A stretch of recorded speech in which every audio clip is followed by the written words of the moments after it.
Hello and welcome back to the Fans Edge podcast, your monthly home for discussion on games, TV, film, and everything in between. As usual, we're your host Joe, and the man who has died more than Rory Williams, Tom. Tom, how you doing, buddy? I'm doing good. Yeah, I have died more than Rory Williams in Jedi Survivor, which I think that's a reference to. 100%. Yeah. Yeah, that makes sense. Okay, so look, today we will be talking about August's game releases, Gamescom, Warhammer, and Star Wars Outlaws. So, got a few things to be going through. But Tom, let's start off by talking about what we've been up to this month. What have you been doing? Well, in terms of gaming, some of my usual stuff, but I've also been doing a lot of playtests. There's been a lot. Marvel Rivals, which is the sort of Marvel hero shooter that was in the playtest. That playtest lasted quite a few weeks, actually. I think I put like 20 to 30 hours into it, but it was really good fun. Nice. I also playtested the open beta of Concord that came out. So that's a 5 vs 5 hero shooter from PlayStation. Firewalk Studios. Okay. That came out this month as well. Not the best game. Oh, okay. Yeah. I also did Harry Potter Quidditch Champions. I playtested that recently. I'm under NDA. I can't say anything about what's in there for that one. That's under an NDA. I don't want to know. Yeah. I have opinions of that, but I can't share them. I also did Mecha Break, which is a mech-based sort of shooter. It's sort of it's a multiplayer. It's like hero shooter, but I don't really want to call it a hero shooter because it's not really. It's just mechs that have different abilities. So you could classify it as a hero shooter, but it's not like your first person because it's third person, if you get what I mean. Would a comparison not be maybe Mech Warrior? Potentially. I've never played that, so I wouldn't know. Oh. But it's basically each mech has a different sort of class and different. So I played being a support person, I played the support who heals everybody and all that kind of stuff. There's snipers and yeah, it basically has a class system. So that was a bit of fun. That's coming out next year, I think. There was a Gamescom trailer for it as well. And I also did Delta Force playtest, which has been happening at the moment. That's a game you've been sort of interested in. If you remember. Yeah. I'm going to be talking about Delta Force later anyway, because it was part of Gamescom. But yeah, in terms of watching, I started watching The Rookie. And and I binge watched all 6 seasons in like 2 weeks. And there's season 6 currently ongoing. The final one's the last week of August. So yeah. Last episode. Wow. Yeah. I also finally watched Fast 10. Fast and Furious. Oh, no. I still haven't seen that, actually. Yeah. Do you know what? I keep getting these shorts of The Rookie, so I thought I'm desperate. I wanna watch it. So I got my subscription for Now TV for just a month. That's why I was so desperate to try and get rid of it through it all. But the show is so good, and Now TV also has Fast and Furious, so I thought I'll do that at the same time. I'm not planning to continue my subscription, it's just going to be for a month. So, yeah. No, that's totally fair. Yeah. That makes sense. And then there's a new season coming out in January, so that's when I'll renew it. When all the episodes are out, and then I'll just binge watch that and then cancel it. Yeah. But that's me for the last month. Fair enough. Yeah. I've had a much less active month. I'll be honest. We'll start with the fun bit. I've watched Deadpool and Wolverine this month. Oh, nice. That was great. Absolutely loved that. I have also been watching Blue Bloods. I've finally found a way to watch it again, so I'm going through that slowly but surely. How have you? What you watching it through? I'm assuming Paramount Plus. No, I refuse to pay for Paramount Plus. Oh. I have found episodes on the interwebs. Oh, okay. Well, I do like Blue Bloods. I have not watched it in a while. I think there might be a new season or two that I need to catch up on. Yeah, well, it's finished now, hasn't it? Oh, has it? Yeah. Oh no.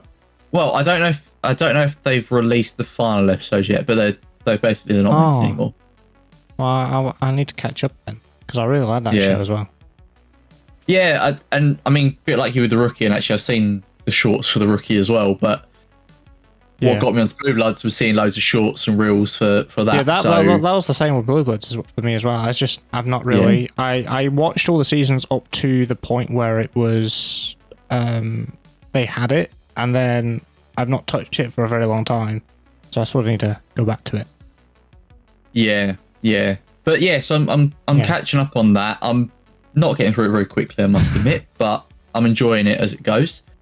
I've been playing a little bit of Red Dead Redemption 2. I noticed that. Look into that. Because that is my evening I need to unwind because I have props again. Oh dear. I bring props to these podcasts now. I've been doing this beeping thing. I have an exam. Actually, when you watch/listen to this, it will be tomorrow. Is my exam. For me, now, at time of recording, I have 4 days. 4 days, I think. And I am the big stress. Financial services regulation and ethics is not fun, apparently. It doesn't sound fun. Who knew? Tom, it sounds really boring. I'll open it at a random page, Tom, give you an idea. And for our viewers at home, it's just words, and it's all in black and white. There's nothing. I don't like it. They couldn't just put it anymore. Couldn't they just put like a picture of a pound note somewhere? You know, pound note. Yeah, pound note. That's not a thing. Well done, Tom. Well done, Tom. You did about as well there as I think I'm doing on this book. So yeah, that's a thing. Basically, my month has been going through that thing and tearing my hair out because I am the big stress, and I'm not sure how Thursday's going to go, but we'll see. But anyway, that's why I'm here, to drag you from it and talk an hour and a half about games. All right, we'll do that then. No more talk about that. No more. No more. All right, fine. Your brain needs a break. It does. It needs a break. It needs to get the mind off it. All right, well, in that case, let's move on to what's coming out this month. Or what has come out this month. Yeah. So, first of all, we've got a re-release, sort of. It's kind of a remaster of the old Star Wars Bounty Hunter game that came out on the 1st of August. It's from our favourite developers, Aspire. Oh dear. It does have positive reviews, which just proves to tell that they are really good at doing the single player stuff, just not so good at releasing the multiplayer remasters at all. Are they good at the single player stuff though? They've done good on the Tomb Raider remasters as well. That had really good reviews about it as well. Okay. Just whilst we're on Star Wars Bounty Hunter, actually, I saw a post from PlayStation the other day talking about how this had been released and obviously encouraging people to pick it up because they've added in, and I'm going to quote you from the tweet here, they've added in Jango Fett's father, Boba Fett. What's wrong with that sentence, Tom? That's not the right way around. Yeah. And the whole comment section under it was just, think you guys have got this one wrong. You might want to check your facts there. Yeah, it's the other way around. Django's son. And then there was a tweet from them underneath, or a post from them underneath. It was just like, yeah, sorry, realised my mistake. Just going to leave it there because it's funny now. They were like, yeah, do you know what? Just going to own it. It's fine. Which I respect them for, but it just amused me that they got it wrong. Sorry, carry on. Yeah, so that's for all the platforms. I'm going to list them all. Oh. PC, PlayStation 4, PlayStation 5, Xbox Series X and S, Xbox One, Nintendo Switch. Literally all the platforms. I was not expecting last gen on there. I mean, it's a re-release from how many years ago? You might not expect it, but it will run on it. Which, that's expected. Yeah, no, I remember having the original on GameCube. I never played it. But yeah. Oh. Another one that's coming out on 1st of August is a game that I saw Squirrel stream the other day as well. Because I know you mentioned before the podcast you saw and streaming SnowRunner. But this is a game called Car Manufacturer, and it's in PC Early Access, and it is a automotive tycoon automation sim that you start in the 20th century. It also has a demo on Steam, so I think that's quite interesting, and I might have a go at the demo because that's my sort of thing. Now the next game is took me by surprise. What if I told you, Joe, Warhammer has a vehicle racing game? How did I miss this? What? Yes. I was like, there are vehicles in Warhammer that you can race. It's called Warhammer 40k Speed Freaks. It is a free-to-play PC game. So it's classed as a vehicle combat racing game. It's more the vehicle combat game, a bit like maybe Twisted Metal or something. And I quote, "This will make more sense to you than me. In the 41st millennium, a cult of unhinged, speed-obsessed orcs addicted to racing has gathered to engage in raucous and breakneck races during rare lulls between open warfare." That's the little synopsis. No, that seems that lore accurate. Yeah. So basically, for our non-Warhammer friends here. That's me. Yeah. Yeah. I'm just installing the game. Don't worry. Right now. Yeah, I've just gone and added it to my library. It's downloading. Basically, the orcs live for what they call the Great War. WAAGH. And they like to scream, "War!" as they walk into war. Except, when there isn't a war for them to fight, they need something else to keep them busy. So they build wacky cars, strap guns and rockets to it to make them go faster, of course. Paint it red, because red makes it faster. And then they go and attack each other and smash their cars into each other. If the orcs aren't fighting, they're basically dead. They're not, but they feel that way. So they go and fight each other, and the biggest one comes out on top, and he becomes the big boss. So this is thematically perfect, and I have downloaded it to play it because I want to be an orc in me orky car. Yeah, I was just very much surprised that Warhammer had like a racing game. I was like, wait a minute, what? Yeah. No, there used to be a tabletop of Speed Freaks as well. It must be like a sort of inspired by that, I guess.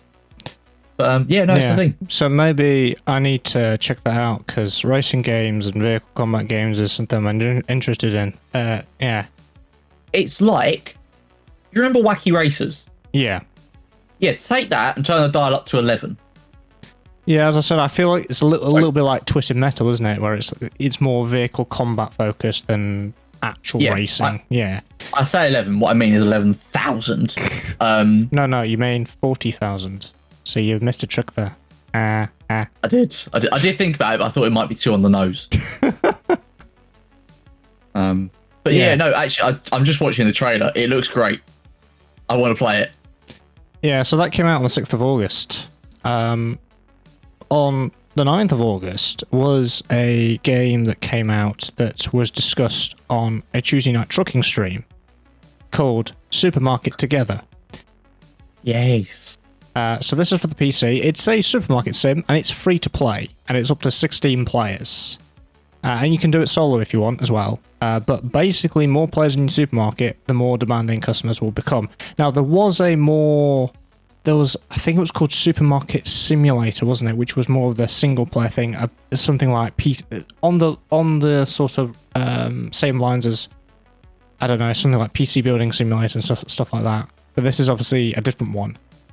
Right. I know you said you wouldn't play it because PTSD from when you were working in a supermarket, but I have a feeling this could be really good. Just havoc with loads of people.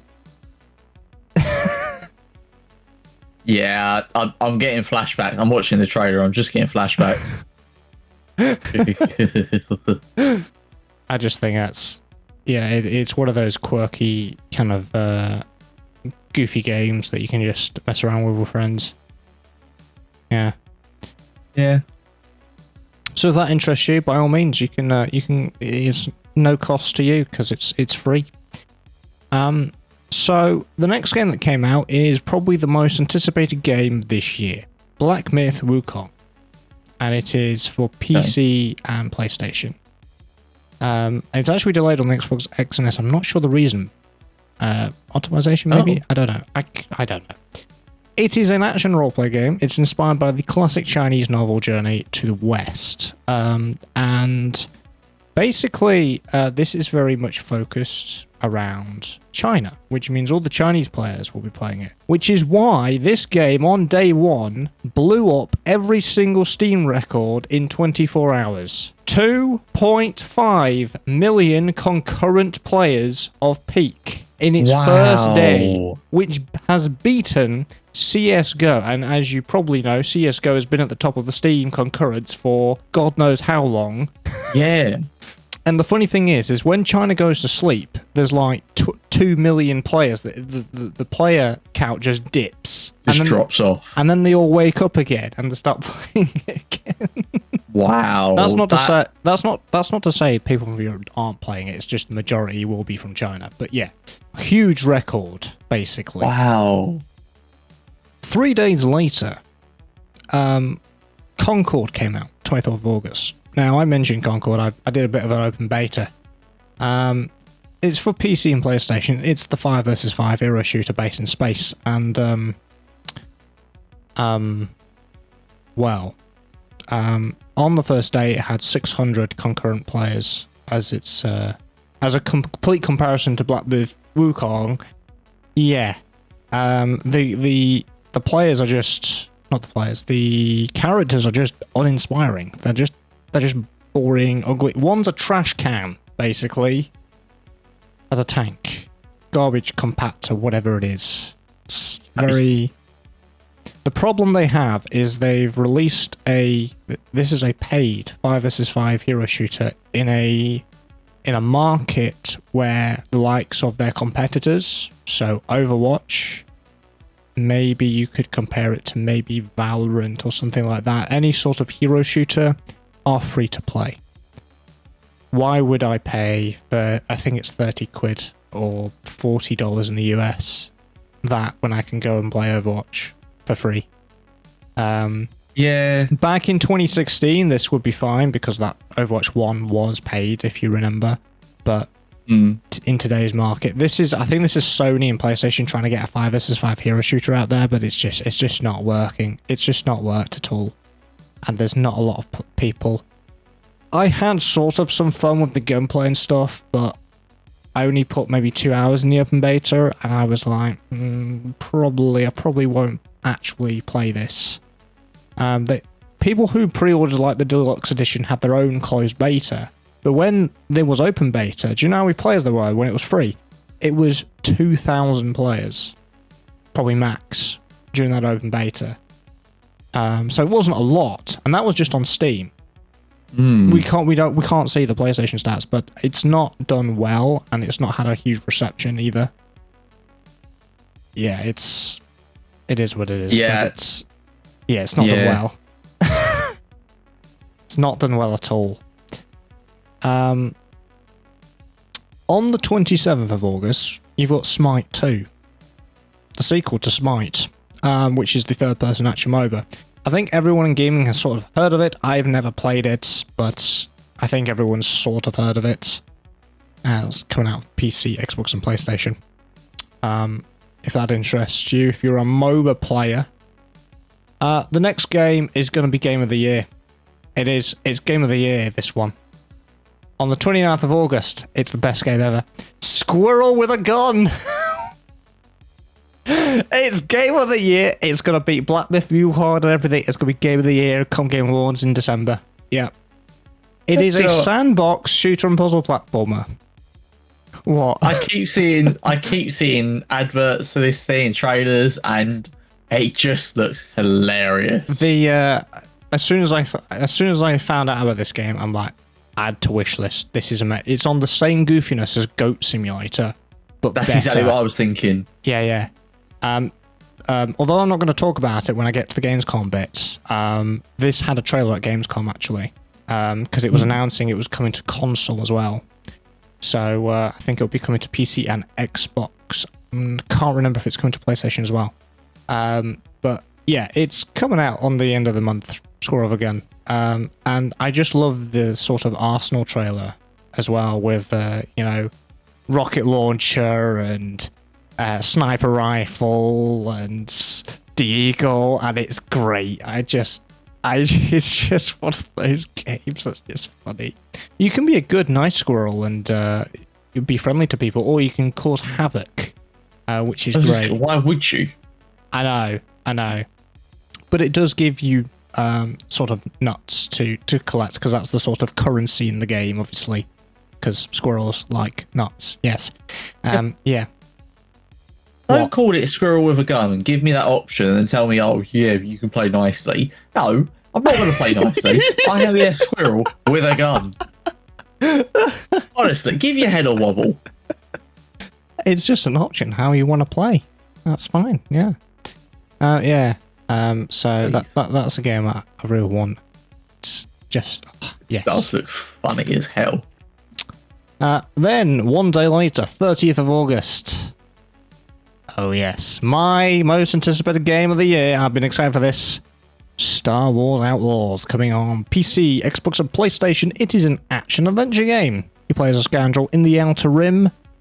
I'll be talking about Star Wars Outlaws later, so stay tuned, because it's getting very exciting, and I can't wait, because, by the time the podcast is out, Early Access will be out for it, if you paid for the Gold Edition. Oh, yeah. Which will probably mean I'll be already playing it. So, yeah. Yeah. That's the gaming releases for August. Shall we talk about Gamescom? Let's move on to it. Yeah, let's talk about Gamescom. So, Gamescom is the annual thing in Cologne, Germany. And, oh, by the way, can you guess, give me a guess of how much money it costs developers to show a trailer? Give me a number. Hang on, I need more context here. Are we talking just for them to be able to display it at Gamescom, or are we talking about the cost that goes into creating something ready for Gamescom? Just for them to show a trailer at Gamescom. 10 grand. No. You need to add another zero to that. It is $100,000. Yes. Wow. Jesus. Now, to convert that into pounds, that's roughly £75,000. And do you know what you can buy for £75,000? I can buy a Ford Mustang Dark Horse 10-speed automatic for that. That is the most expensive Mustang you can get as of right now in the UK, and you can have some pocket change, because that is £67,000. Alternatively, you could spend that money on development costs and not show your game at Gamescom. But, Yeah, but it's good marketing, isn't it? It is. Gamescom is a big event. It is a big event. It's probably that's what it comes down to. I think it's now the biggest one out there, I think, in terms of gaming events now, because of the death of E3. This has taken the crown. Yes, that's just what I was thinking. Yes, we have things like Summer Games Fest, but they're more sort of the more developer-focused showcases as well, because you've got the Summer Games Fest, and then you've got the sort of Xbox showcases and stuff like that. But yeah, in terms of an what's the phrase? In-person event, it will be Gamescom. Yeah. Yeah, that makes sense. Yeah. Maybe one day we can go. Maybe one day. That'd be cool. But not yet. So yeah, the structure was this. They did the opening night live with Jeff Haley, who obviously hosts the Game Awards in December. And it was very much structured like Summer Games Fest. It was just 2 hours of pure games. And I'm sort of glad that you were sort of doing your studying on the Tuesday, because it meant I could go and watch Gamescom, which started at 7 and lasted till 9 p.m. anyway.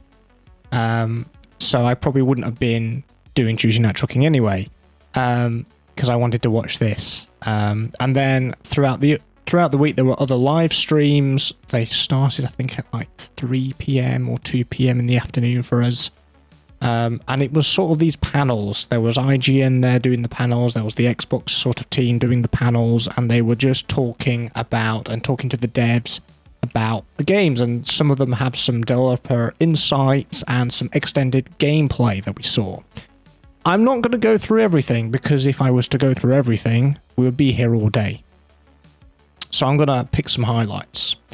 The first one was actually in the pre-show, and I'm a little bit mad that this was in the pre-show, because this is a game I would have been interested in, and potentially you would be, because I was probably a trailer out. When I joined the live stream to view it, I was maybe a trailer ahead of it, and I was kicking myself because I was like, I didn't get to see this until I saw the announcement on Twitter afterwards. So I don't know why they didn't put all the new announcements in the main show. Maybe they don't think it's good enough. I don't know. Roadcraft. It's Saber Interactive's new game. Our favourite developer, Focus Entertainment. They've got a new game. Another one. You say that. I genuinely think they are my favourite developer. I'm just loving everything that comes from them. Like, they're great. Yeah. I know you weren't impressed with Expeditions, but I think this one looks like it's trying to take the SnowRunner sort of DNA, but have it so you're actually building roads. So it's the sort of similar narrative where a natural disaster has happened in areas, and instead of transporting stuff, obviously in SnowRunner, there are places where we have to build bridges and things like that to go across some places, but this is all about the road. So it's more of combining a bit of a construction sim. So you're still sort of getting this more heavy duty stuff, sort of thing. So you get to clear debris and faulty equipment, and you basically rebuild roads and bridges.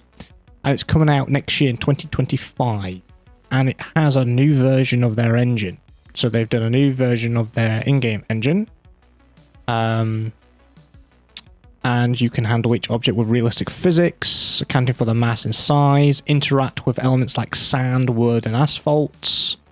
So there are things like bulldozers, heavy transporters to carry those other machinery, so you can have numerous things on site at once. Fixed gantry cranes, pavers, rollers, stuff like that. So construction stuff, really.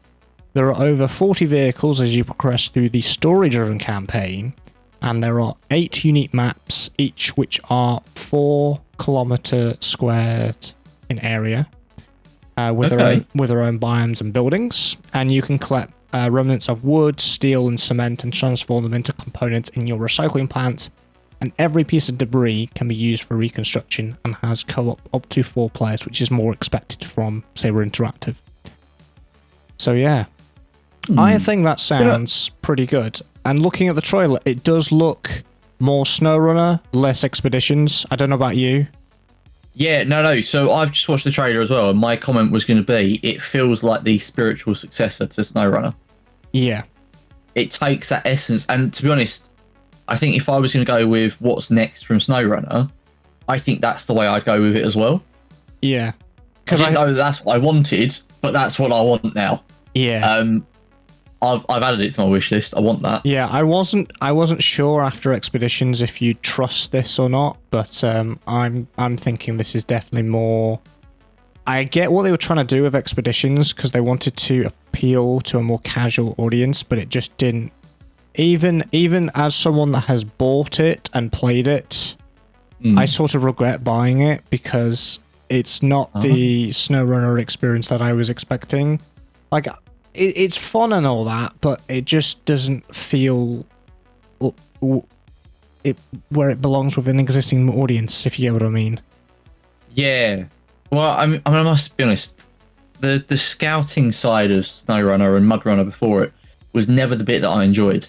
Hmm. The bit that I enjoyed was the hauling materials and completing the jobs. Yeah.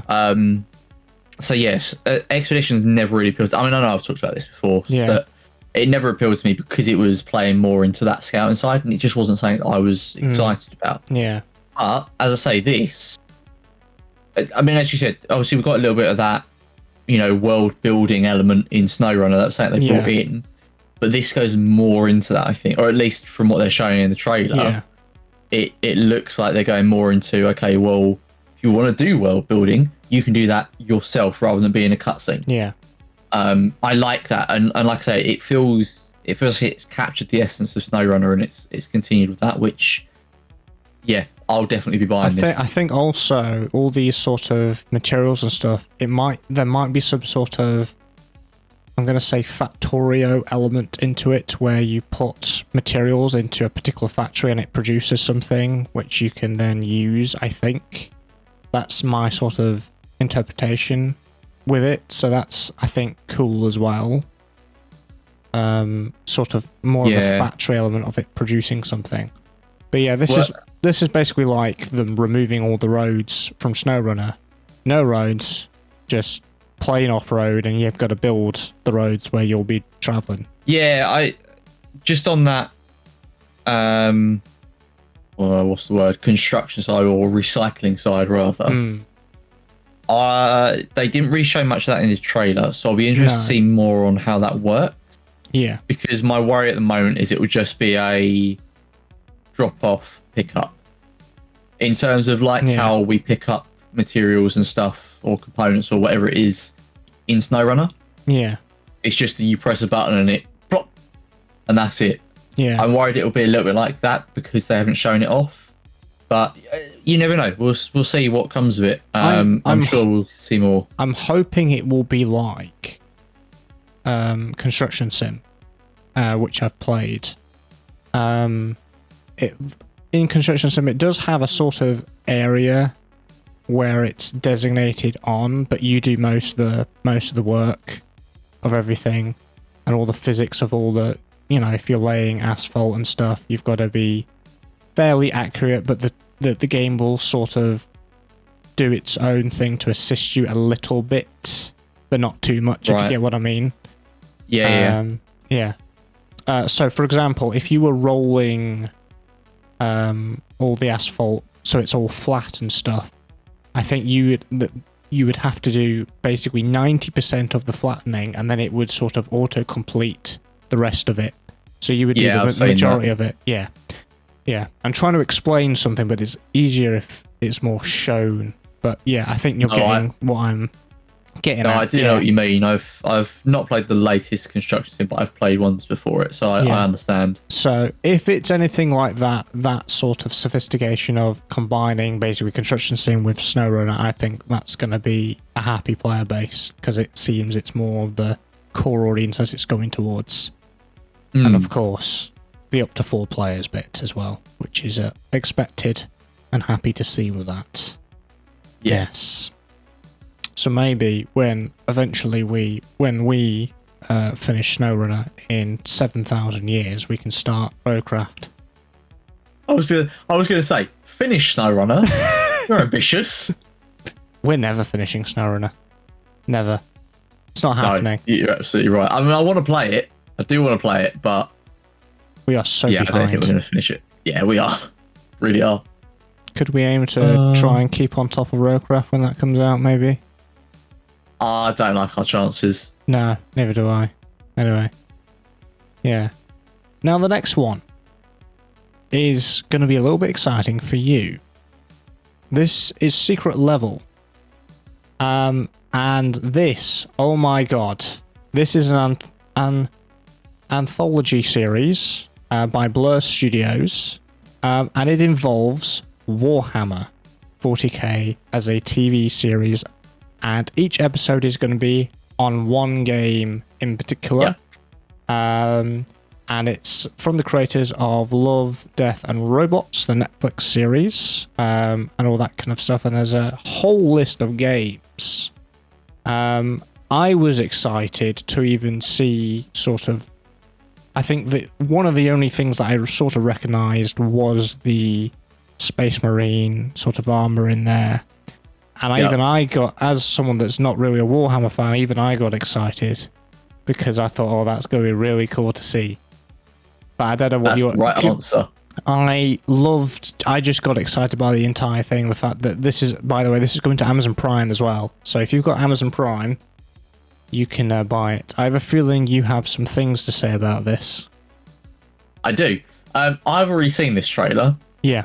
Because when it was announced, it also went up on the Warhammer page. Because obviously they wanted to promote their bit. Yeah. What they shared in that is the Space Marine episode, wherever that falls into the series, is a tie-in to Space Marine 2. Ah. So it is actually going to tie into the story. I don't know where it falls, or whether it's before or after or during. I don't know. But it will tie in to Space Marine 2. It will follow Titus, and I think the 2 Space Marines that go with him in the campaign. Yeah. So yeah, it will be quite nice to see that and see more of Titus. I mean, you know from all of my my gushing about this game, Titus is a well-loved character in the fandom, so it'll be really nice to see this. On that point as well, just whilst we're talking about Warhammer and Amazon Prime, this is separate to Warhammer's production deal, let's say, with Amazon. So they're still working on shows, movies, whatever, separately to this. And I mean, they've not given us any updates on that yet, but they said more will come in the future. Yeah. But I just think it's really cool that there's going to be an episode that is a tie into the game. All right, it's coming out after the game, but it will be really nice to see that, and I'm looking forward to it. Really looking forward to that. Yeah. So the list of games, by the way. Oh yes. So we've got Pac-Man, obviously Warhammer 40k. Okay. Concord is in there. I have no idea why Concord's in there. Okay. Not a very well received game thus far, but it's in there. Mega Man, Unreal Tournaments, New Worlds, Armored Core, Spelunky, Honor of Kings, Sifu, Dungeons and Dragons, The Outer Worlds, Crossfire, Exodus, and various sort of PlayStation games, including, I think, God of War and stuff like that. But that's the sort of...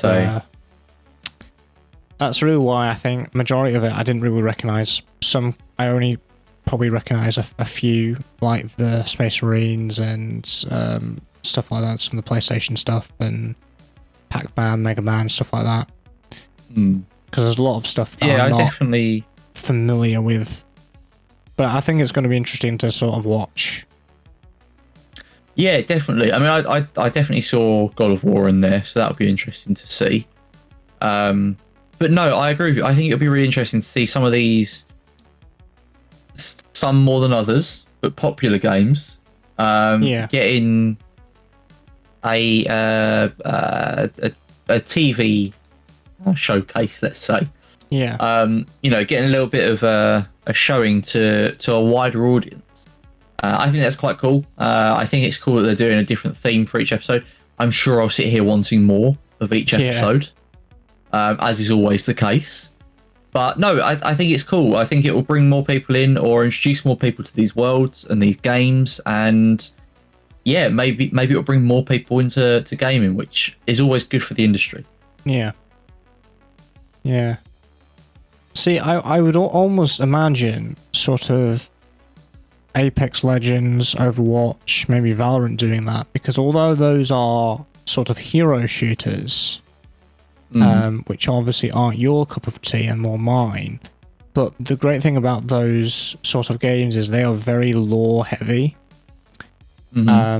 And so sort of the cinematics are really nice to watch, and I can imagine them doing this sort of animation style and stuff like that in something like this, which would have been really nice to see as well. Maybe if this does really well and they do another series, maybe add some of those in, maybe. Because as I said, all those games you know, you might not be interested in them, but they're very lore heavy, and the lore is always very interesting and sort of engaging because they always do these accompanying animations to enhance the lore and the story, along with these seasonal updates, particularly Apex.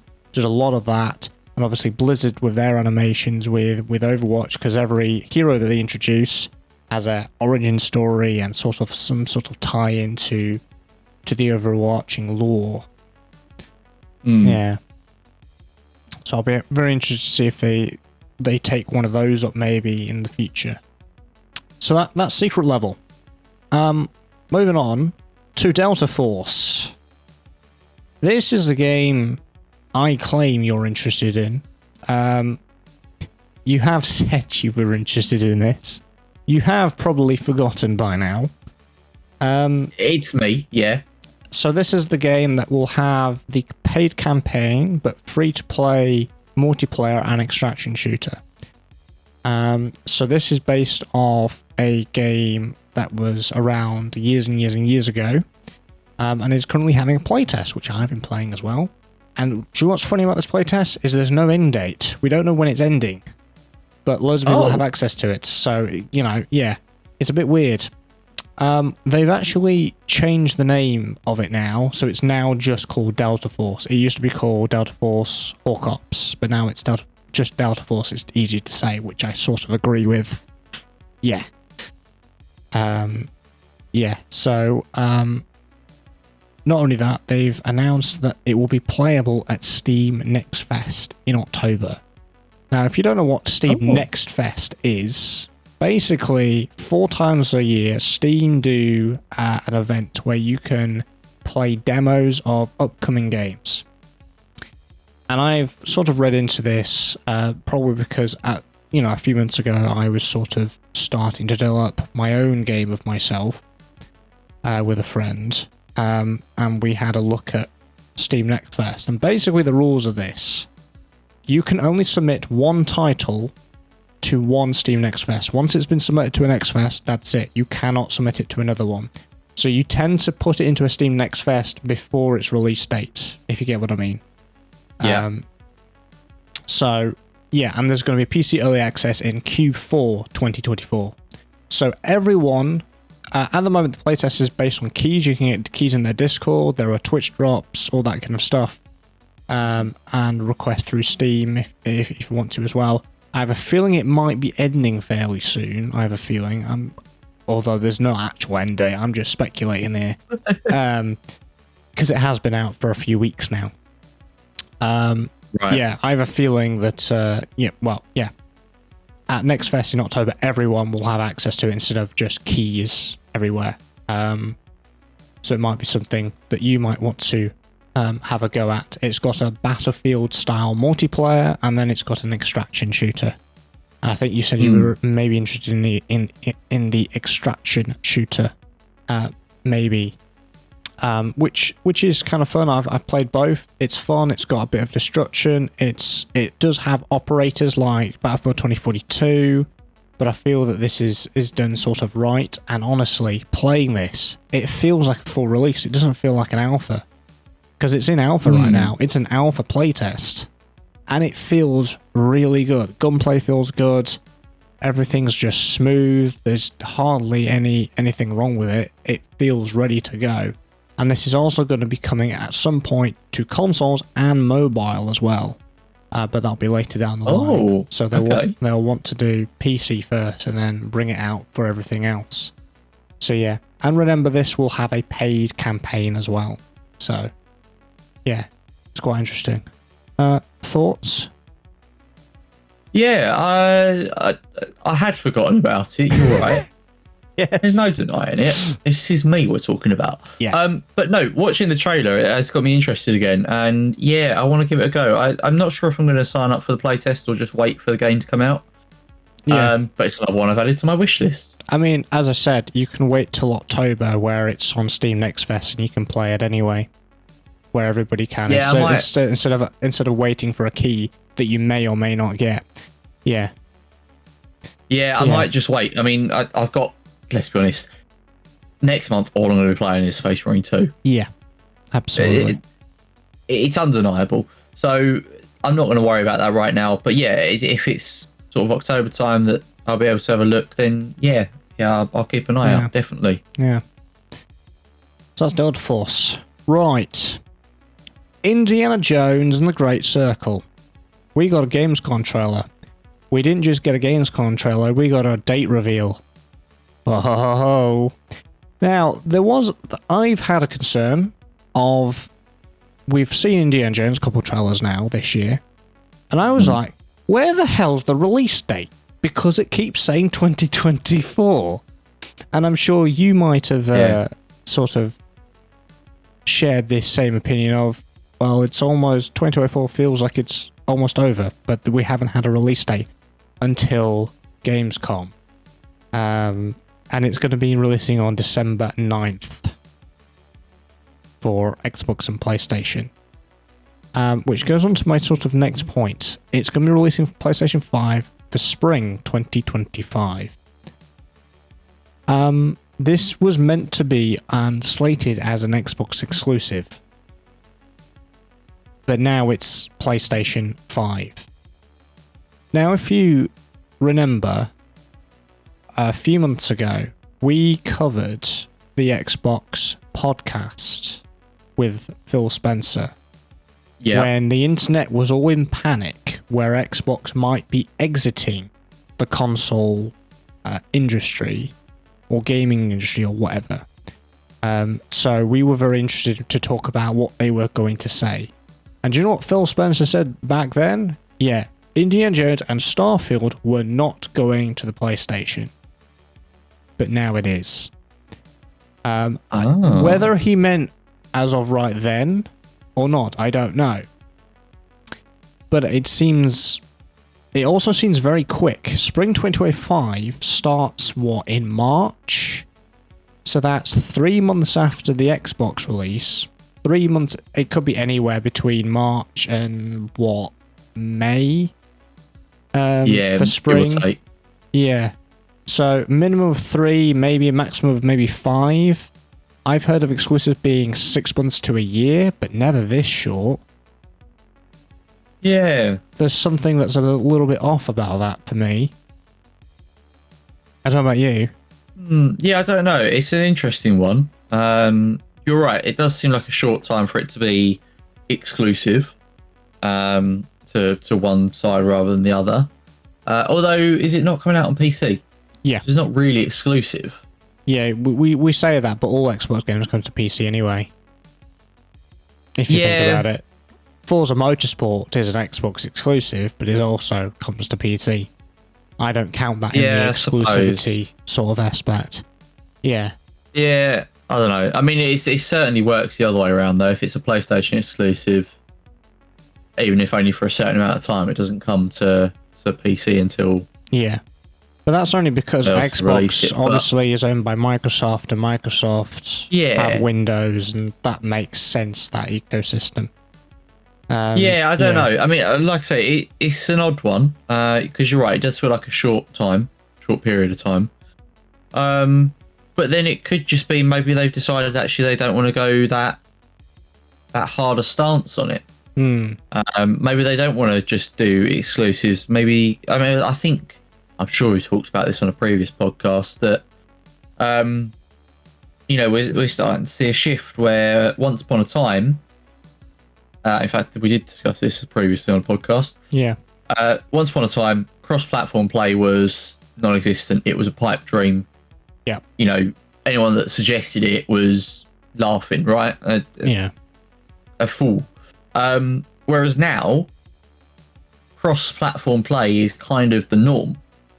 And it's kind of expected, if not straight away, to come out pretty soon for most games with an online presence. I think, going back to what you were saying, really, it's kind of just speculation at this point because we don't know what's going on behind the scenes. Yeah. He said one thing and he's obviously, whether he's changed his mind on that or someone else has convinced him that they need to go in a different direction, we don't know. But it'll be interesting to see if there's more things like this in the near future. Yeah, I mean, I'm not too bothered about it really. It's just it feels like a really short amount of time. It just made me think maybe have they actually delayed the game internally, but we don't know because they're being clever about it because they haven't revealed the release date till now, when they definitely know. Because think about it, they could have wanted to release it maybe now-ish sort of time. And the exclusivity for PS5 has been, or the availability for PS5 has been just set in stone and it can't be moved. But they've moved the release date of the Xbox version. We don't know that for sure, but it's my guess that they've maybe, they've not revealed to the public it's been delayed, but they've delayed it maybe. Maybe they've pushed it to December. We don't know. Yeah, I mean, it could be like what you're saying there. It could be that it was meant to come out in, say, October, November time, and actually they want to spend a little bit more time polishing it, but they've got an agreement with PlayStation and Sony to bring it out in the spring. Yeah, no, you're absolutely right. It could well be that. Yeah. I mean, from what we've seen, all the gameplay stuff, obviously there's a bit more gameplay in this trailer by the look of it. Gameplay looks good. It looks polished. It looks very Indiana Jones, as we would expect. And it's during one of the interviews, we got a bit more information about the game, which was quite nice. There's a disguise mechanic in the game, just like in the films. Indiana Jones would, disguise himself as whatever to get into certain areas, and you can do that in the game. But there will be AI and people that can see through that disguise. So you'll need to do actions in relation to your disguise so your cover doesn't get blown. For example, I think the example that they gave was if you're a waiter, you'll have to do some waiting just so they know that you're on their side and all that kind of stuff. That's cool. That sort of expands that sort of disguise mechanic that we've seen previously in games and thinks it through. It's not just a case of they look at you long enough and they see through it. Yeah, like no, you actually do things and they go, oh no, they're doing the job. Fine. Yeah. That's cool. They also sort of covered saying it's going to be very much melee focused combat with dodge and a parry system, which again is very Indiana Jones. He's very much a brawling type rather than using his revolver, although he does use it. It's more sparingly if we see him reference the films more, I think. Yeah, it's more of a last resort than... Yeah. And that combination with whip and fists and everything, all that kind of stuff. Yeah. And also an interesting thing about the sort of... you get adventure points when you sort of take pictures of things, which will lead to unlocking perks as well. And the clues that they've done are proper puzzles. So they've not been dumbed down in any way, unlike in any other games. So you have your journal, which will assist you in these puzzles as well. And you can take a picture of whatever it is, and you'll actually get a clue from Indy himself. So if you're a little bit stuck, you just snap a picture and he'll give you a clue of what exactly you need to do. And that will help you if you're a bit stuck, which I think is useful for the people that might get a bit frustrated at the puzzles or whatever. Yeah. But I'm glad it's kind of like, although I'm not probably the best at puzzles, I'm quite glad that it's one of those things where it's not been dumbed down and it's a proper puzzle that you've got to go through to find whatever it is, artifact, just like in how Indiana Jones would be like. He would have to figure all this out himself, which is quite nice. Yeah. And in relation to those perks that you get, one of them that they mentioned was the True Grit perk, which is a sort of second life.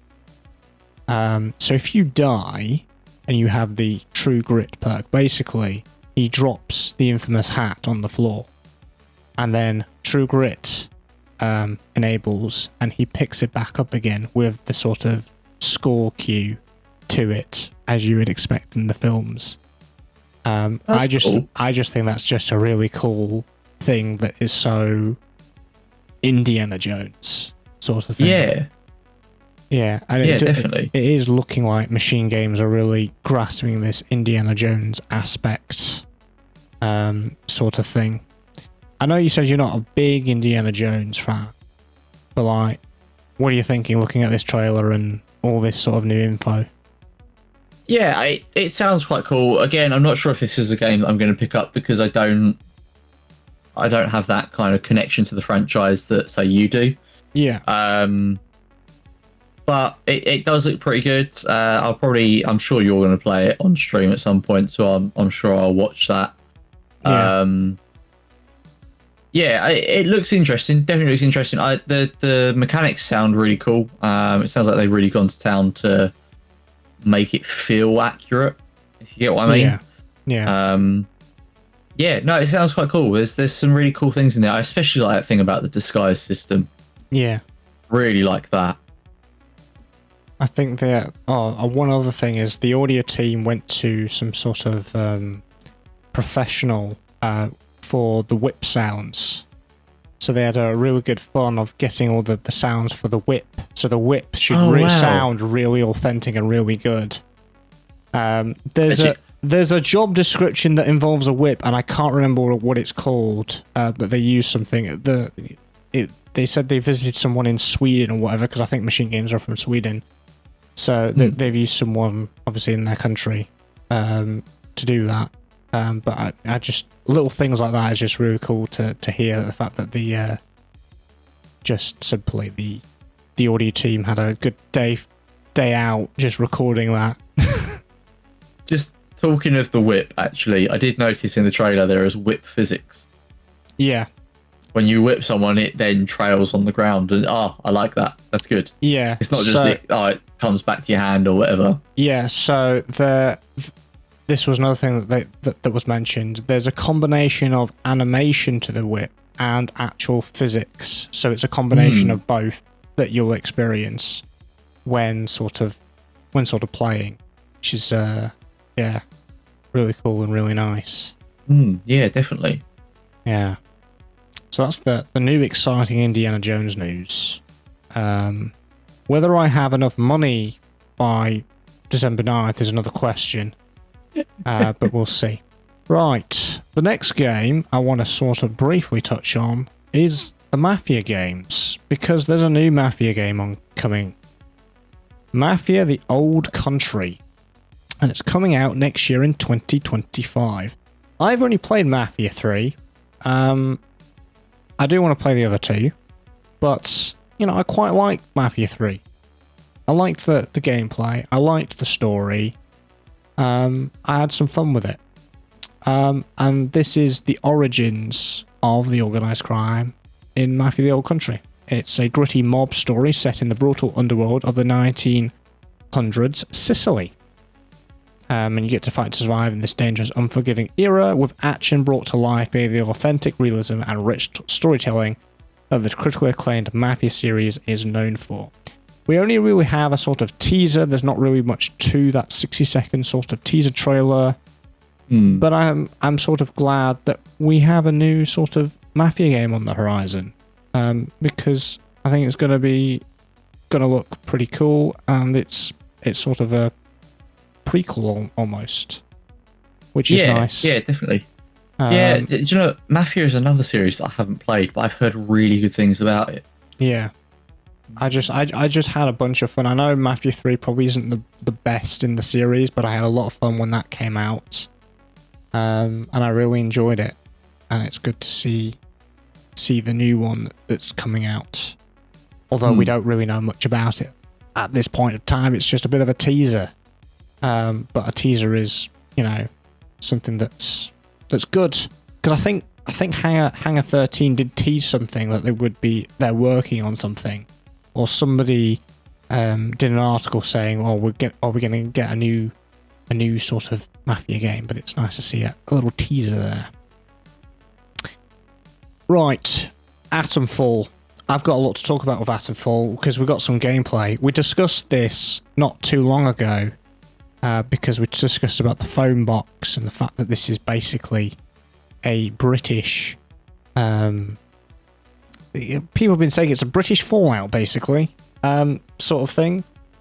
So we got. Sorry, that's interesting. When Fallout London has recently released. Yeah, I know. But that's what people are sort of comparing it, sort of to. Oh, okay. Fair enough. Yeah, so this is going to be coming out in March 2025. It's an action survival RPG. And yes, we had this query last time. The telephone box is functional. It actually is part of the story and the mechanics. Yes. Because apparently there is this voice that comes through the telephone line, but you don't know what it is. And the whole point of Atomfall is to find out what happened. That's your job as the player, is to find out what happened. It's a bit of a mystery. Okay. So you've just got to find out what the hell happens. There's skills and crafting in it. There's exploration. And this is in a post-apocalyptic quarantine zone in the 1950s north of England. So you're going to be hearing a lot of northern accents. I know that's something you're not very familiar with, Joe. That's it. Nah. Turned off now. Yeah, don't want to play it anymore. Well, why would you want to play in the north of England? Honestly, nah. Terrible game.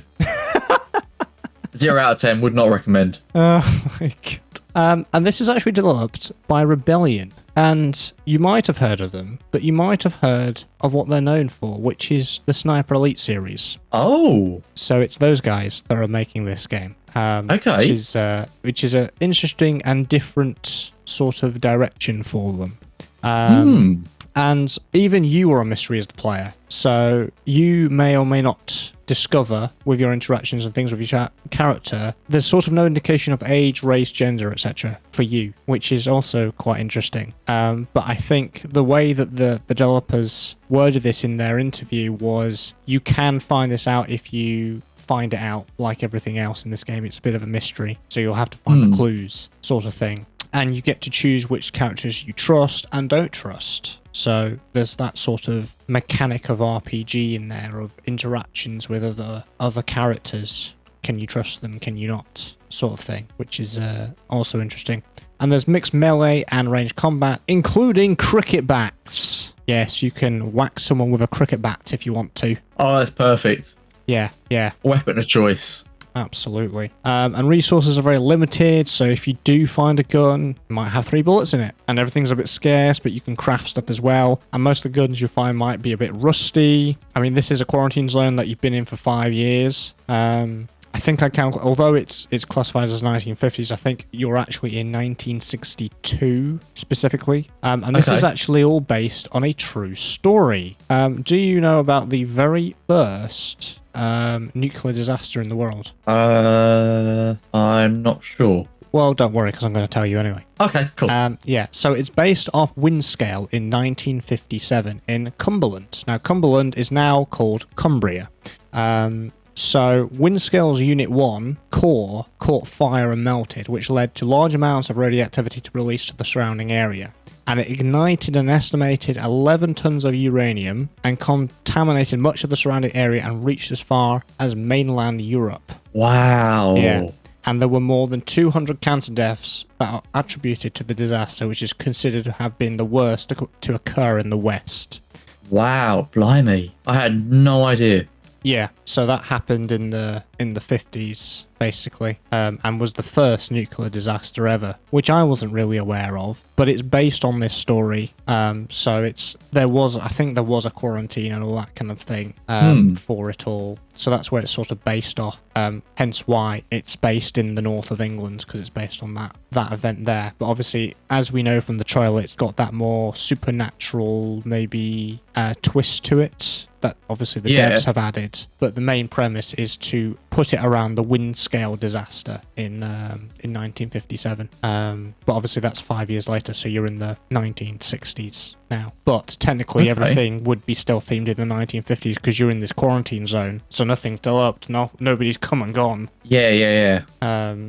Which is interesting. And we got basically 15 minutes of gameplay, and I'm loving it. I don't know about you. I really love just this watching game. some of it at the moment. It looks quite good actually. I quite like it. The combat seems seems a little bit janky. Yeah. The way he's hitting him, and I don't know, it just seems a bit odd. Yeah. But no, it does look quite cool. I quite like the idea of the story behind it as well. And I'm interested to see some more of this. I might end up picking this one up, actually. Yeah, I feel that the amount of games we get based in the UK is very limited. So to me, automatically, I want this game just because it's based in the UK.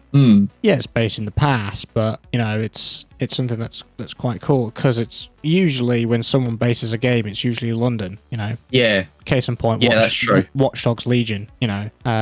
Yeah, like it's good to see somewhere else and somewhere a bit more obscure that maybe not a lot of people know about. Particularly worldwide, I'm more talking about. Yeah. Obviously, definitely. someone from the north knows of this area. Yeah, I didn't know it was called Cumberland before it became Cumbria. That's interesting. I didn't know that.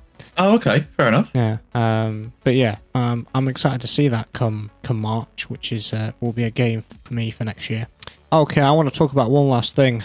Joe, get your wallet ready, or prepare yourself.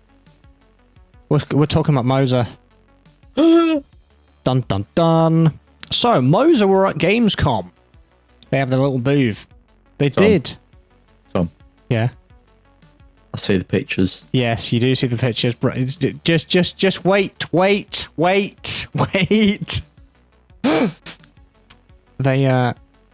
They've announced the multifunction stalk for all the indicators and stuff for wheels. Oh no! And you can pre-order it. Oh no! Yeah. It is £195, by the way.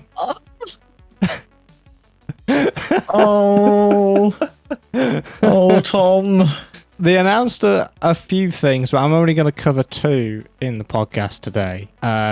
Yeah, we've obviously been looking forward to this for a long time to see when they're actually going to release it, and they announced it during Gamescom. And you could physically see them if you were at Gamescom at their stall, at their hall, with a bunch of other stuff that they had there. This thing has 28 programmable switches. It has auto-cancelling turn signals, wiper and headlight controls, cruise control functions, and is compatible with all Moza wheelbases. So it doesn't matter which wheelbase you have, it's compatible. Tom, it looks fantastic. It does. It looks really good. It looks well crafted. It looks like it came from a real car. Oh, this is dangerous. It is very dangerous because let me get you into some more money calculations. Yeah. If you bought the TSW wheel rim, the trucking wheel rim, which is $299, and the stalk, it would cost you £494. Yes. Now, if you bought the wheel and the stalk and the R3 bundle, which is $399, it would cost you £893. However, if it's the R5 bundle, it would only cost you $953. So, nearly $1,000 on a bloody wheel setup. Yep. Oh, this is not good.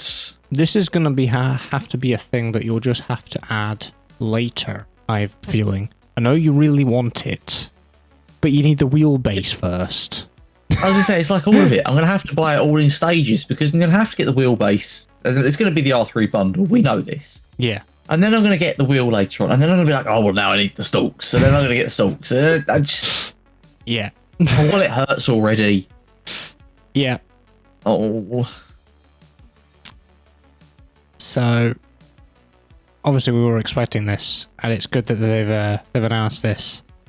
But it hurts Joe's wallet, unfortunately, very much so. Oh, I'm going to get myself in trouble. Oh dear, we are in trouble. Yes, we are, Filch.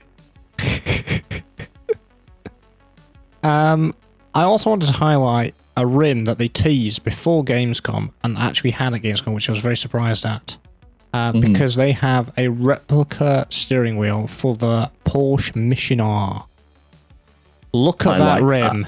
That I do like that. is fantastic. It looks so clean. I know. So this is an officially licensed replica. There is no price tag attached to this yet. There's just a notify me about when it's available, which might mean it's limited in editions, but it's probably going to be very, very expensive because it's officially with Porsche. Yeah. So this thing is a 5.4 inch flexible OLED display, a 300R ultra curved high strength tempered glass to it. Oof. Fully customizable UI. It's got, here's another wheel with a quad core high performance processor, just like the one we talked about last month. Why do you need that for a wheel? I don't understand. Moza, look, at this point, I'm convinced that Moza does not live on this planet because it's just ridiculous. And that is a 720p display at 60 Hz. Yeah, it's another expensive, very much high-tech piece of kit, providing real-time data on speed, lap times, tire pressure, battery status, ABS, traction control, the works. And you can completely customize the UI, as I've said. But wow, it's a machine, all right. And it'll probably not happy, Tom. It'll probably cost more or double than the entire Moza setup that you want. Let's be honest. Yeah. I'm not happy. Moza needs to apologise for just everything. Yeah, they're becoming the new Fanatec. Fanatec used to be very good at all this. They seem to be dropping the ball a bit. They've obviously had financial issues lately as well, and all sort of drama with CEOs and stuff. But yeah, Moza is on the up and up again with more cool stuff that we want but can't afford. We look, not touch, and not buy. Don't like it, Tom. No. Don't like it.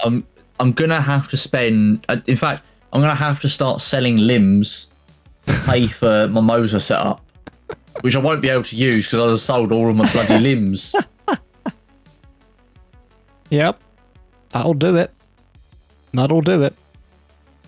But yeah, I just wanted to show that little Porsche wheel. It's just really cool and looks really clean and nice. It does look really nice. I agree with you on that. Oh, I need to stop looking at Moza stuff. Oh, let's go away. Right. Do you want to talk about Warhammer? Yeah, you've upset me, so I'm gonna talk about Warhammer now because that will make me happier. All right. So, guys, it's time for the Warhammer update. The last Warhammer update until I can gush about how brilliant Warhammer is. Right.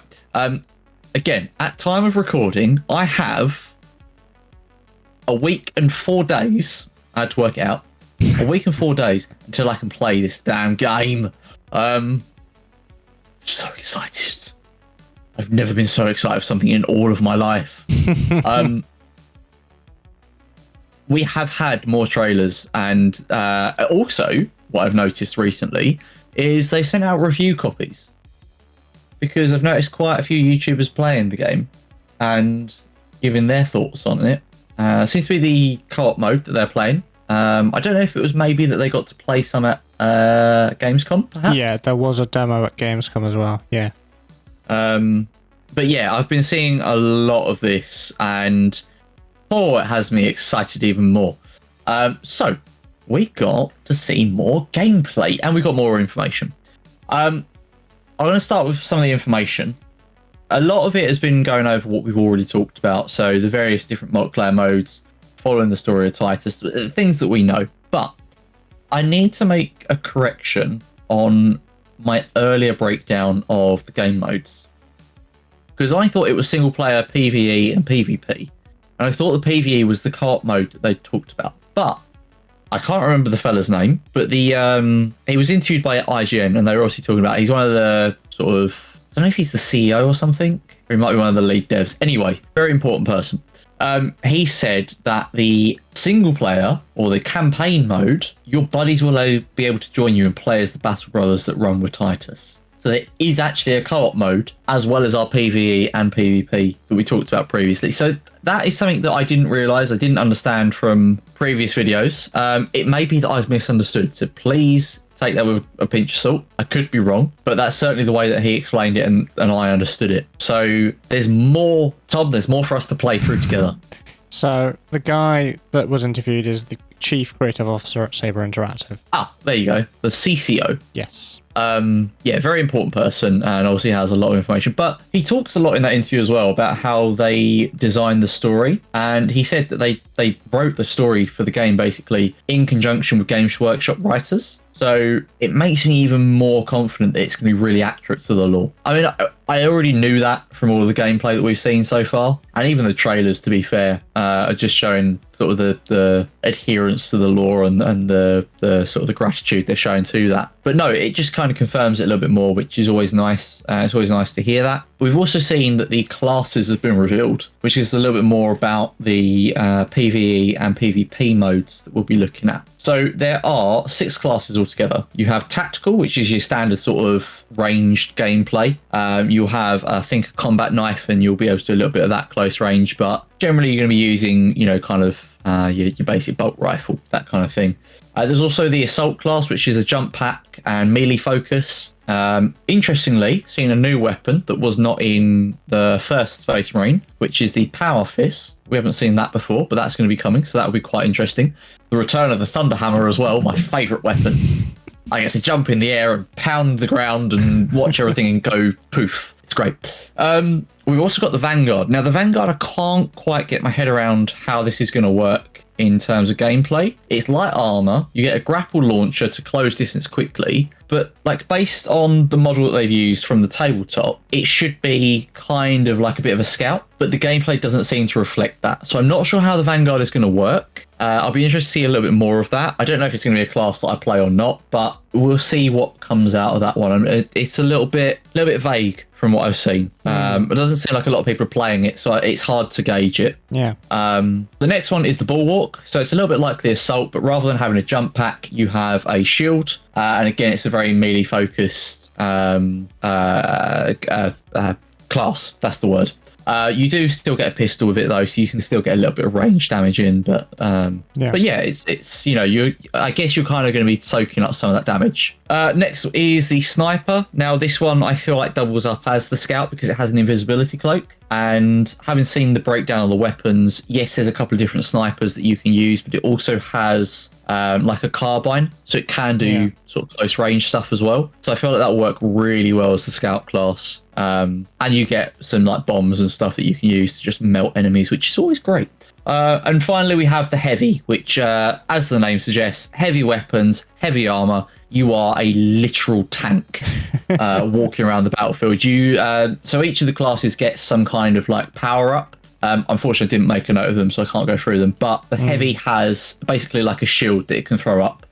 So you and your buddies can hide behind the shield. It will soak up the armor whilst you shoot through it. And then, you're basically there to just take punishment and deal a lot of it out as well, which I can see myself enjoying that. That sounds quite fun. Out of those classes, out of those classes, what do you think you'd be playing, just based on what you've just said? Do you know what? I'm struggling to decide. I like the Tactical. I know it's very basic bitch, but I like that kind of gameplay, and I like the flexibility that it gives. I can see myself playing Assault just so I can grab the Thunder Hammer and jump around and smash things up, because that'll be great fun, and I'll have hours of joy doing that. And again, I think the Heavy will be quite interesting to play every now and again, just because I think it's because of the heavy weapons rather than the armor or the shield or whatever. I don't know. What do you think? What kind of interests you from those? I don't know, because this goes on to my sort of next question I wanted to ask you is, obviously based on Space Marine 1, is how viable. Obviously, it's got a lot of melee stuff, so I'm assuming range stuff and melee stuff is very as viable as each other, because usually in games, melee is more specialized and is more of a higher skill level, isn't it, usually? But how does that reflect in Space Marine? Yeah, so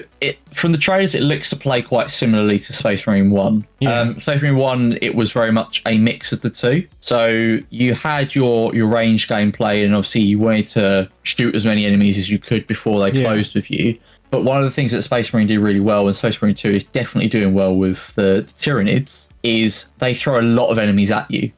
So whilst you can sit there and shoot at things for a little while, you do suddenly have a lot of at least very basic enemies on top of you, and it's just at that point you can't really do ranged gameplay because there's just so many and they will surround you. So you need to then switch to, you know, your combat knife or your chainsaw or whatever it is that you've got, and start slashing things around you to clear a bit of space, and then you can switch back to your gun. Space Marine 1, it was very fluid, or switching between the two styles of gameplay. So, and like I say, from what I've seen of the trailers and some from content creators, you know, obviously playing this demo at Gamescom, it seems to very much still play like that. Obviously we'll see more once we start playing, but that mix is definitely very important. Because obviously from a classic first-person shooter, obviously melee is very much a rare thing to happen, but obviously this is a different sort of game, so obviously I haven't really sort of played this sort of game before, so it's just kind of how viable is that, because that sort of would determine what I would go for, really. Because honestly, I think that the only sort of weapon that's piqued my interest, which is your favorite weapon, which I've seen, is the Thunder Hammer. Looks really fun to use. Honestly, it was the most fun weapon in the previous game. I love that thing. In fact, I'm surprised. I was having a look at this the other day. I'm surprised I don't have a model for the tabletop that has a Thunder Hammer, and I need to fix this. Like, I need to fix this because it's just wrong. Because I don't know, I feel that I might even go a more melee focused sort of class, just because it feels more viable. It does make me think, because I saw someone, when they did their sort of preview at Summer Games Fest, they said that they tried out the sniper and didn't feel it was very viable because the cooldown for the invisibility was a bit long and it didn't really was as viable. I don't know if you think sniper is going to be one of those swept aside classes, because as you said, and when I watched the interview, they've said that with the new engine and technology that they've got, they're throwing so many more enemies at you at any one time. So yeah, I don't know. I feel like the sniper is going to be quite useful against some of the heavier enemies. Because as much as you have these kind of basic swarm enemies, you know, your very basic Tyranids, you have these. The word I've seen someone use is champions, which kind of fits quite well. That are, you know, heavier armored or are a little bit more durable and can dish out more damage. I feel like the sniper's going to do really well against those. I've also seen there are some kind of air quotes bosses that you can go up against that are massive and will be a combined effort between the three of us to take down. Again, I feel like the sniper will dish out some heavy hits against that, but I suppose it comes down to the question, well, would the heavy not do a better job? Would the heavy not deal out more damage there? I don't know. It'll be interesting. It'll be interesting to see how it plays. Look, let's be honest. I'm going to play every single class because I'm going to want to unlock everything. I'm going to grind the hell out of this game. And yeah, but it'll be interesting to see how it plays. I kind of see what you're saying there. I haven't seen the cooldown on that invisibility cloak. But yeah, I mean, it might be something that they revisit in a balance patch. If a lot of people are kind of giving the same feedback. Obviously, we didn't have the beta test for them to try some of these things out and get a large amount of feedback on. Yeah, I don't know. It'll be interesting. Like I said, I'm going to try all of them out. We'll see how we feel about each of the classes. And yeah, I think it'll be interesting to see what we all kind of default to as our favourite classes. Yeah, I think I'll just have to play and see, because obviously I'm more of a support person where I heal and all that kind of stuff, and that obviously isn't really applicable with all this.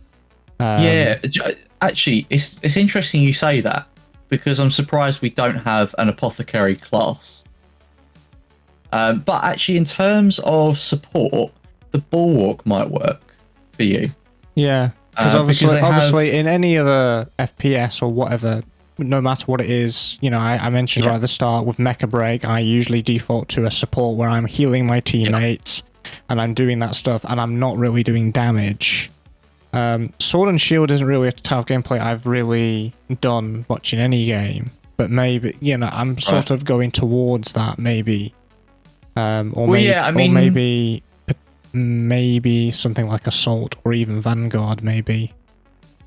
Yeah, I mean, Bulwark and Tactical, from what I've seen, seem to be the most supporty classes.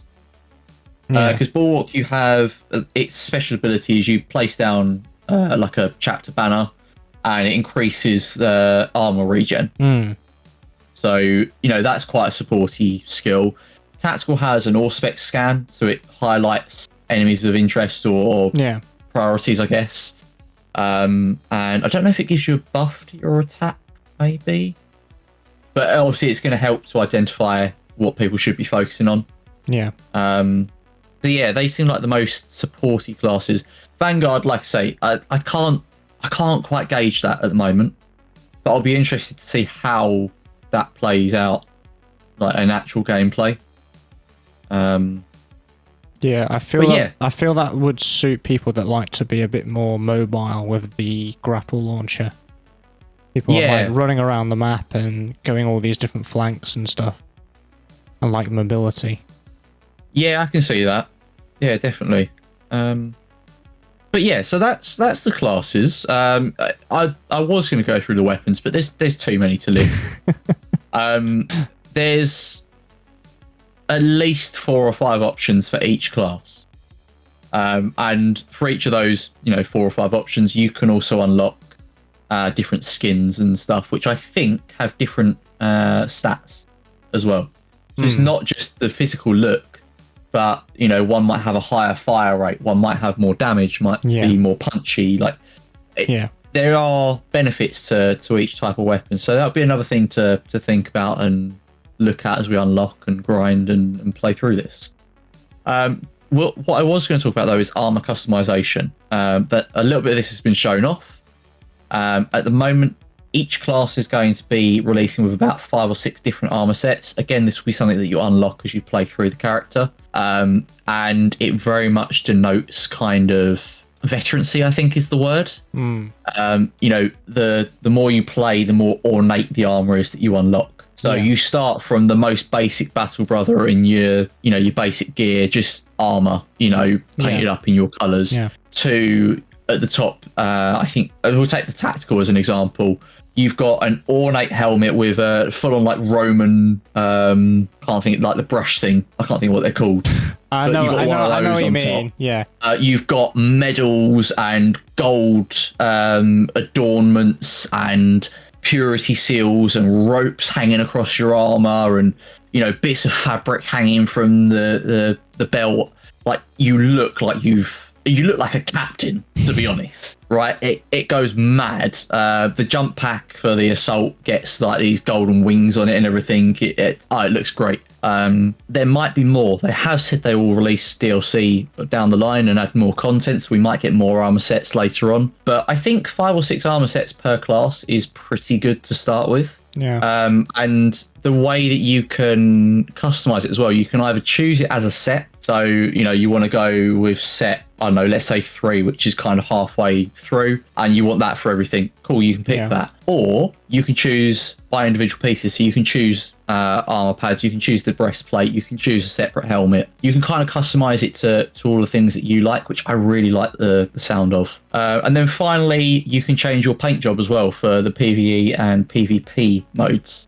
Obviously, the campaign is very much kind of set. I don't think you're able to customize the armor, but for the multiplayer modes, as it was, you can choose from existing chapters. So Ultramarines, Dark Angels, Imperial Fists, Salamanders. There's loads in there, but you can also unlock paints. And interestingly, the paints are named after the actual Games Workshop paints. Oh, nice. So if you have a little pot of paint, for example, yellow is Avalon Sunset. The yellow that you unlock for the Imperial Fist is Avalan Sunset. So nice. you can kind of match it up with your models, which I thought was a nice little touch. Very thematic. But yeah, so you can choose, you can get these paints, you can unlock them, you can earn like credits in game by playing through, and you can spend that on the unlocks. And again, you can use these once you unlock certain paints and colours and what have you. You can then create your own custom paint jobs for your Space Marine. I don't know what the extent of that is yet. I know you can choose separate helmet color to armor color, Yeah. but I don't know beyond that how much customizability you've got.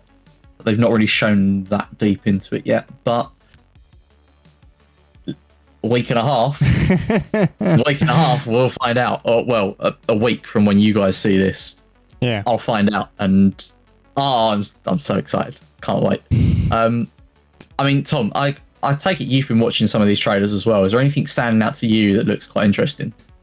I don't think so. Not really. It's just. I've just been watching it really more for your benefit and to just try and understand it when we go and do these podcasts a bit more. Fair.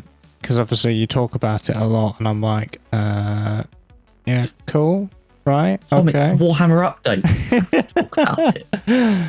I don't know what I'm going to do when we stop this. Like, next month is going to be my last one. I'm not going to have Warhammer updates to gush about anymore.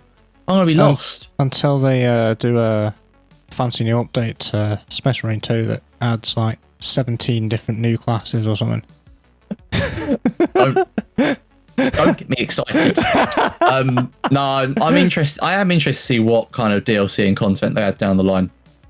I have no idea what they will add, but yeah, I'm excited. It's gonna be good. Yeah. I can't remember what it was. My friends. I was in a Discord voice chat earlier, and a couple of my friends are interested in this game and getting it day one. And they're like, "Oh, this weapon isn't in the game." I can't remember what it was called. There's a weapon that's missing that they were looking forward to, and I can't remember what it was. Oh. Anyway, doesn't matter. Okay. Yeah. Yeah, doesn't matter. It's fine. All right, go on, Tom. I know you want to talk about another game that you're very excited about. Yeah. So why don't you take us into it? I missed this out for Gamescom because I already had this separate topic for today, which is obviously Star Wars Outlaws, which was present at Gamescom, and we got a bunch of stuff because, yeah, I was going to talk about the PC specs and the Season Pass roadmap, which we are going to still do, but we're going to talk about the Gamescom stuff first because that's exciting. So we got a launch trailer for Star Wars Outlaws. We also got some gameplay over at Gamescom, and we got a first look at Akiva, which is the jungle planet in that gameplay, which hasn't been seen before. We've seen a bunch of the other all the other planets that we've seen, but not Akiva. So it's quite interesting to see how different it really is compared to everything else. And Akiva is very Empire, Pikes, and Hutt's presence. It has all those three on that planet at the moment. And we also get to look at the workbench with your blaster. It's not too far from the Jedi games sort of thing. You go onto a workbench and you can work on it on different aspects. Instead of a lightsaber, it's all the blaster components and stuff. So I suppose that's sort of familiar to everybody. But yeah, the gameplay looks good. And it's just, I don't know, it just looks really good just to go through it. And just looking at the world itself and Akiva just in the background of as Kay is walking around just looks really full of life and really cool. Probably because it's new. We've not seen this before. Yeah, it just looks really nice, really plush, and really, really, really cool.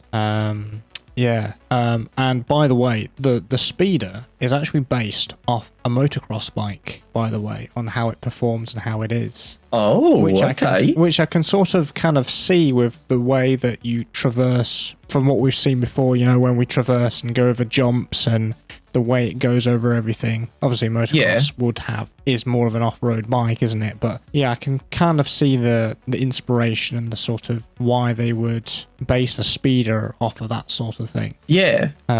Yeah, and obviously we get to see a different sort of cantina on Akiva of the different culture and the different sort of way that this is different. Because it's a jungle planet, so it's got a bit of a different culture, and it's going to be completely different than, say, the cantina in Tatooine, Mos Eisley, than what we already know and love. and you can see that, which is, I think, it's within a couple of minutes of that gameplay footage that you can see, and you can just see the sort of differences between everything, and it looks really refined, and I'm just excited for it because it looks really good.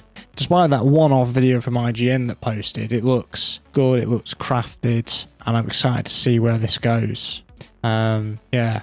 And I just love ND5 and Nyx and everything about it, and it's just great to see. They even did a interview at the IGN booth with Humbly Gonzalez, who plays Kay. She did the motion capture for it as well, which is cool to see. And she is from South America. She's sort of Latina, sort of.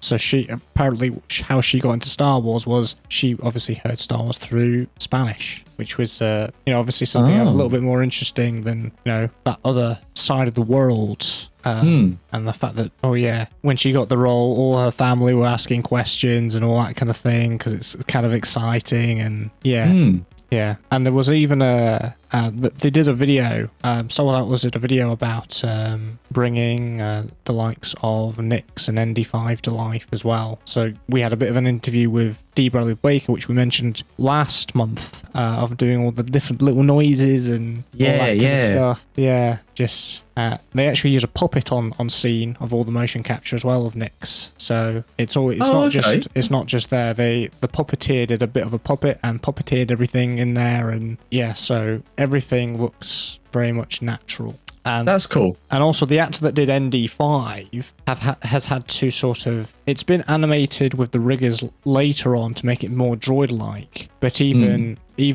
the actor said he had to really change the way that, because he did the motion capture for ND5, and having to sort of be a droid in a sense of there's no emotion in what you're speaking and there's no gaps in how you're speaking, so he had to adapt so much to change for that character to make it believable, including his movements as well. He's having to move like a droid and speak like a droid, but obviously they refined stuff obviously in post, but it was interesting to see and watch that video of them going through all that. I suppose there's an inhuman element that you have to try and replicate, which I imagine that's the challenge. Yeah, that is the real challenge. Yeah, but I suppose that's also what makes a role like that kind of interesting. Yeah, for any actor. And also in this gameplay we got to see a bit of customization as well, and the what's the syndicate called, the one that's featured in Solo with Maul. Crimson Dawn. Yeah. So there's a Crimson Dawn outfit with Kay, which might indicate there's a bit of maybe disguise or access of areas potentially with places as well. What was interesting with this gameplay was one of the missions required you to go into an Imperial compound, which is obviously guarded by ATSTs, and you have to do it by stealth. But what the creative director said is you can come back later and do it with sort of loot it from all its goodies any way that you want. You don't have to go in stealth. You could go in guns blazing, but it's probably not going to be pretty for you. Sort of thing. But the fact that you can come back to these outposts that were official missions and you can approach it however you want, I think is really nice to see, because there might be something that you've missed, or you might have to come back because you don't have a certain skill or a certain upgrade or something. Yeah. Well, I suppose it's like any game. I mean, we saw it in Jedi Survivor as well. You need a certain ability that you haven't unlocked until later in the game, and then you can go back and explore new areas or get,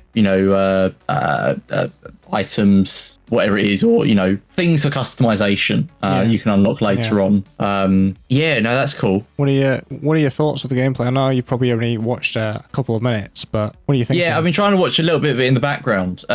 It does look interesting. I mean, look, it's a Star Wars game. I always love a Star Wars game. I'm still not sure if I'm going to pick it up. I want to wait and watch you playing it and see how I feel about it a little bit more. I don't know why. I just, look, we all know I'm not going to have time this month to play it anyway. Yeah, obviously, yeah.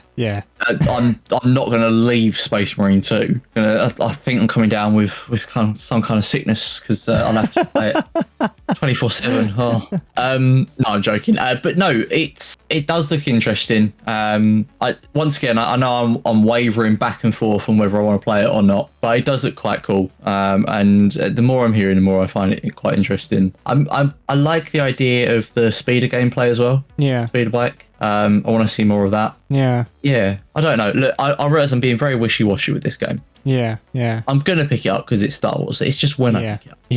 Yeah. And I just love Kay's just use of tools and stuff. Obviously, you've got the binoculars, you've got Nyx as a tool as well. And the sneaking around, you can use them as a distraction, you can use them to attack, all that kind of stuff. You can use them to cheat in Sabok. You want to play a bit of Sabok. Because he will sneak around and tell you what cards they have. I have no idea how to play Sabok, but obviously by Star Wars Outlaws, I will learn how to play Sabok. I'm sure it will teach you. Yeah. I'm sure it will teach you. But yeah, that would be that would definitely be interesting to see. I love the fact that you can also have these little arcade games, the little arcade machines that you can just play just for the sake of it. And also we've got the whole mechanic of you can pick up little things from just being in the cantinas and overhearing things. The sort of space horses that you bet on. Oh, yeah. There is a way to not actually tell which one's going to win, and you can overhear that with a conversation. Oh, yeah, it's this one, or it's this one.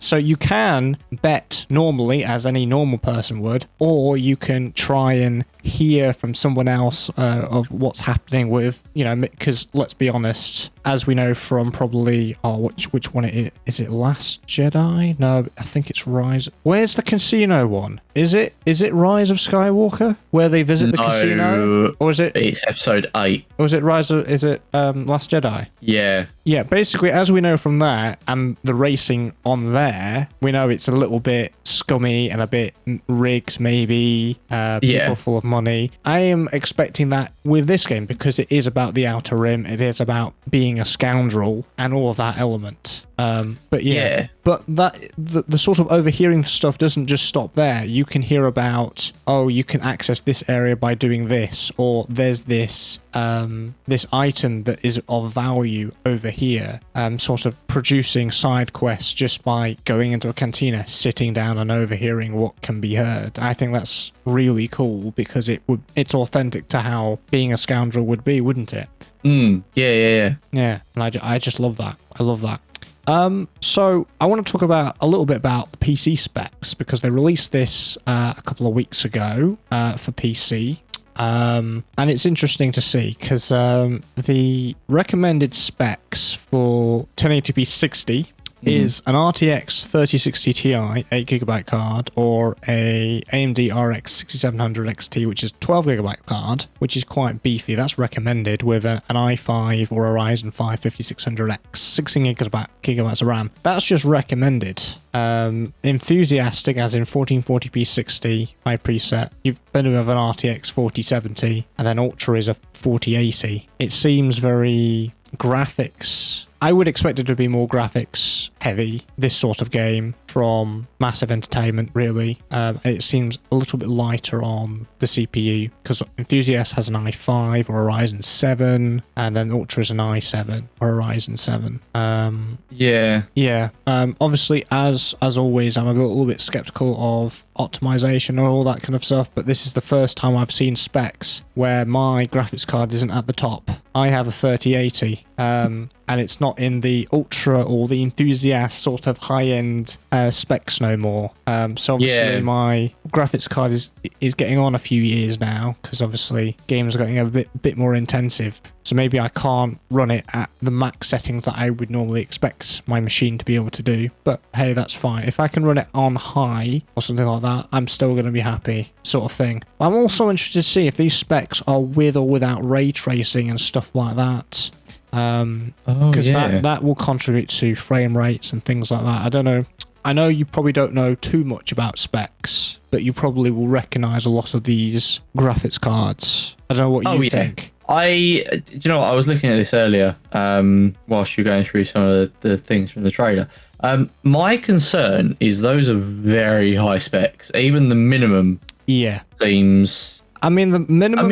Not necessarily the minimum, but the recommended seems quite Yeah, high. the minimum is okay because you've still got GTX cards in there. An i7 8700K is a few years old anyway, but it's 16 gigs of RAM all around, which is fine. But yeah, it's the graphics cards that's definitely, even at recommended, you're like, oh, 3060 Ti. You know, bear in mind my machine's a 3080, so I can probably do a little bit more than recommended. Bear in mind, but you're still not going to be much better off. Yeah, but that's with the high preset. Sorry. Yeah. Yeah, I don't know. It just certainly on the GPU side, it seems like the requirements very are quite heavy. high. Yeah, and I feel like that might cause problems for a lot of people.